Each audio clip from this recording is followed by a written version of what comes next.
This is TechStrong TV. Hey everyone, welcome to KubeCon 2022. We are live in Detroit. I gotta be honest, it's my first time in Detroit in about a really long time. And it's good to be here, it's good to see the city coming back. It's an amazing, we are in the middle of the show floor here at KubeCon. And it's a pretty big show floor, pretty spread out.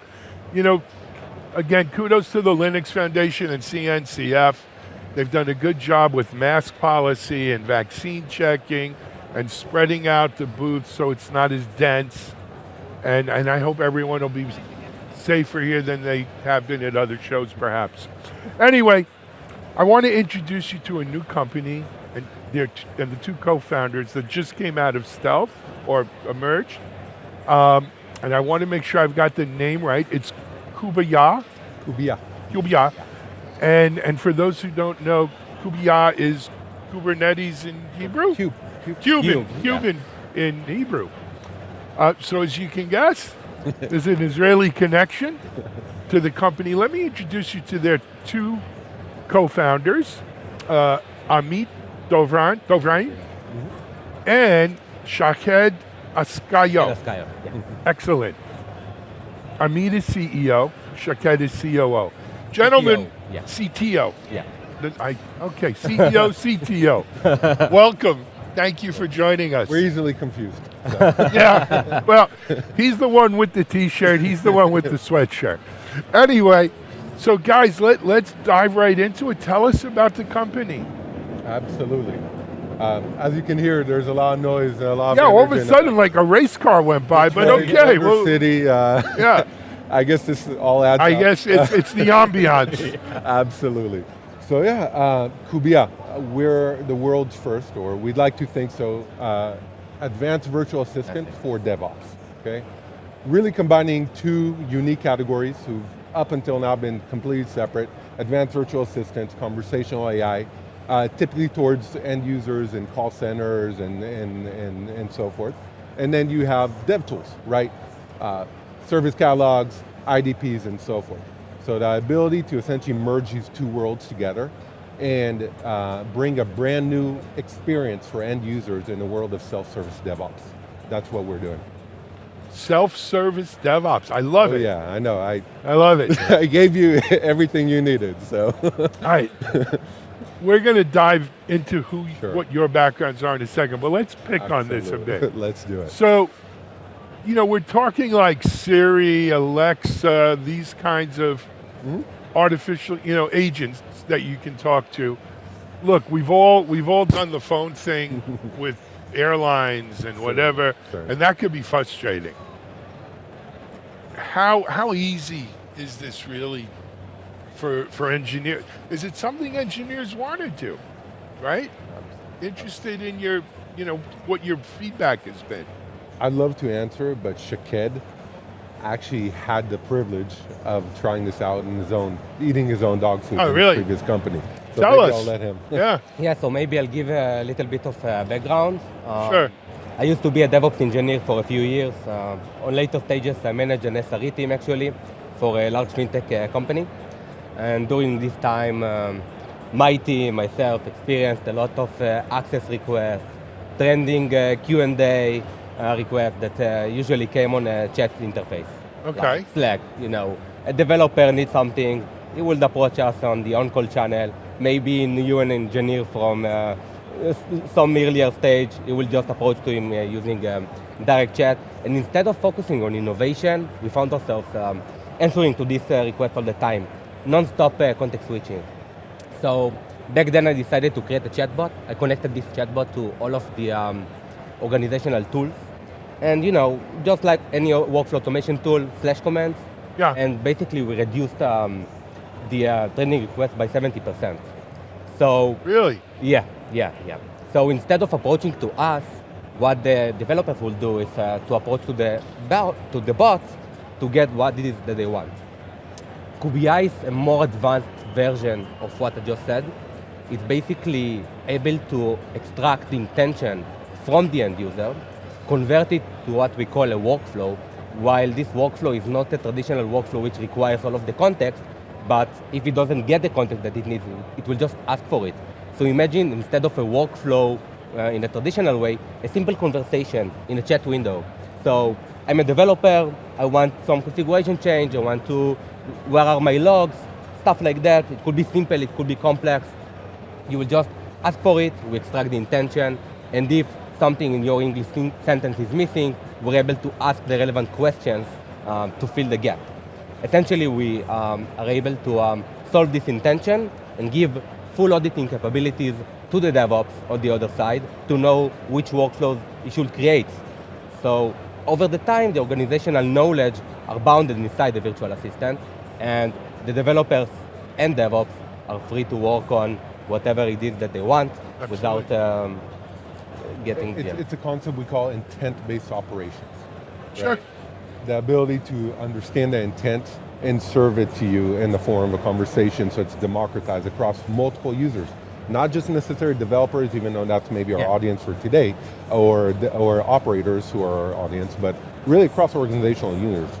You know, knowledge silos are getting broken down because now everybody can speak the language.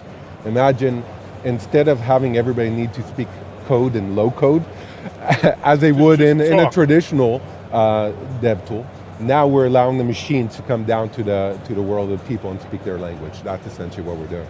I love it.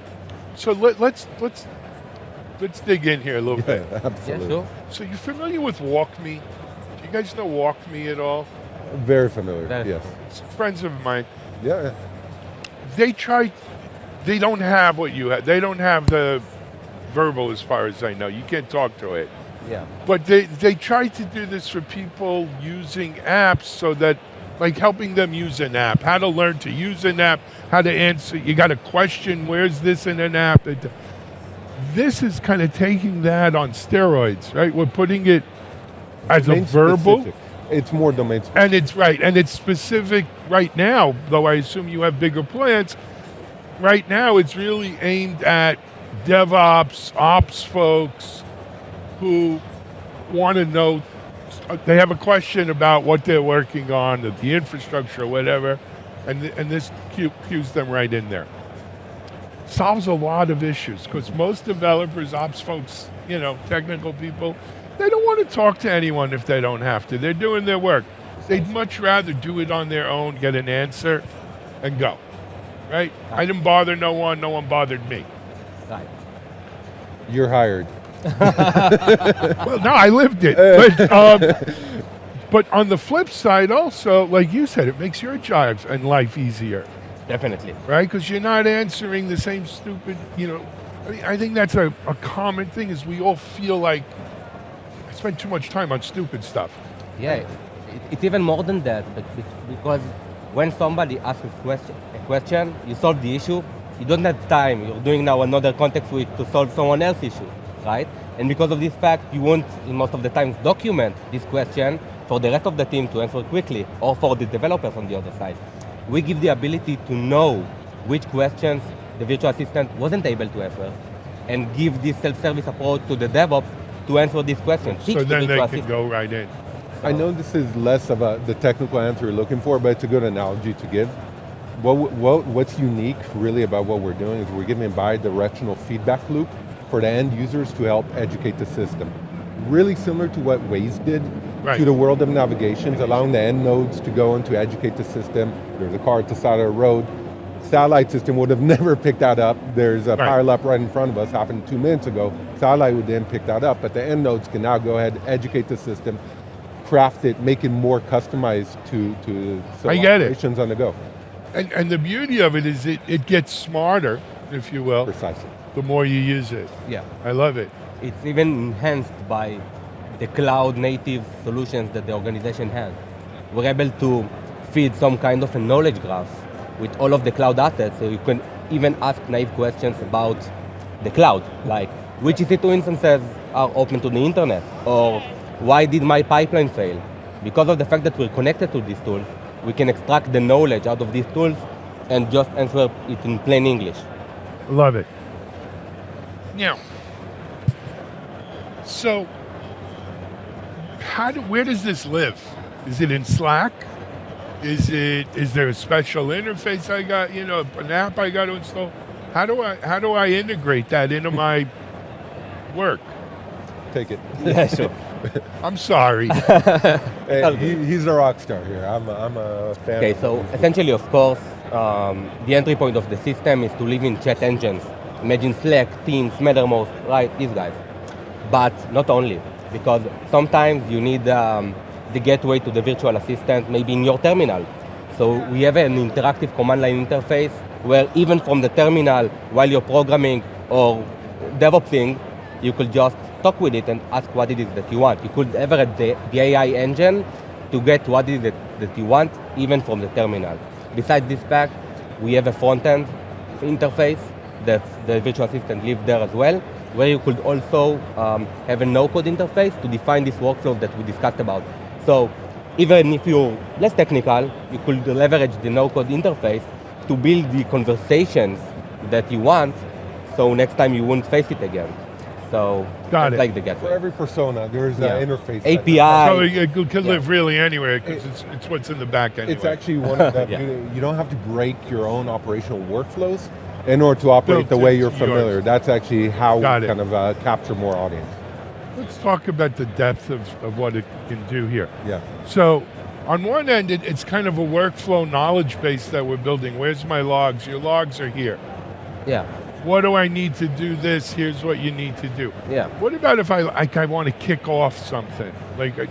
All right, I want to open up this app with this, setup. Does it actually API into these apps and so there's a difference between telling someone what to do and doing it. Yeah. Does it do it or just tell? Yeah, so we just talked about the Q&A part, but actually inside workflows, you can define what we call actions. Okay. Kubiya has an SDK. Okay. We provide SDK for multiple programming languages. You can use the SDK to integrate with cloud solutions, for instance. So let's say you want to create something with Terraform, right? So you can teach the virtual assistant using the SDK to run Terraform.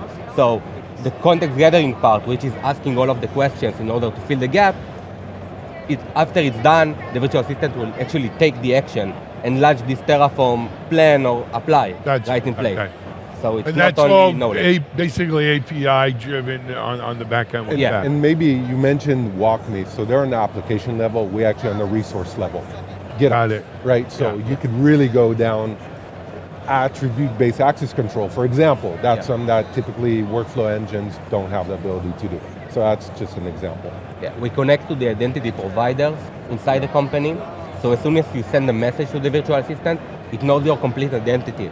So it knows your role in the company. It knows who are your colleagues, Okay. what you usually serve. And based on that, we can adjust the experience to you. So if someone from the HR asks for something, and someone from the developing team asking for something, the result could be different. Love it. All right. We got to give him a little chance to talk a little bit. Definitely. Yeah, So I'm enjoying the conversation. Oh, no, it's okay. So tell us how, you obviously saw a problem, like many entrepreneurs, right? I'm an entrepreneur myself, right? You see a problem, you say, we need something to fix this. There's got to be a better way. Talk to us now about the creative, how did it come about that you made this company? Yeah, absolutely. So I'm a second-time entrepreneur, moved to the Bay actually as a result of my previous company. Spent actually the last couple of years at AWS Partner Network, essentially managing the Tier 1 DevOps partnerships and DevSecOps partnerships. All the known players that you probably interviewed here as well. So at the end of the day, knowing exactly what's working, what's not working, and hearing all the cries for help, not trying to, but essentially understanding where things have been broken, especially in the world of self-service, forming a very opinionated approach to what we need to do. And really when Shaked and I joined forces, and he's had the operator pain, he's actually been able to build these. That's where we merge these together. Maybe the last mile of what was different between the approach he's done in the past and what we did here is we took a very close look at what's not working in the world of self-service, and that's actually where democratizing the maintenance of the platforms with the end users. That's kind of that bi-directional feedback loop you described. Right. That's one piece. The other piece is conversational AI, the ability to really have multiple personas around the water cooler, so to speak, and speak the same language. Absolutely. That's essentially the other piece of it. All right, let's now jump. You convince them. They want to use it. Sure. How do they engage with you?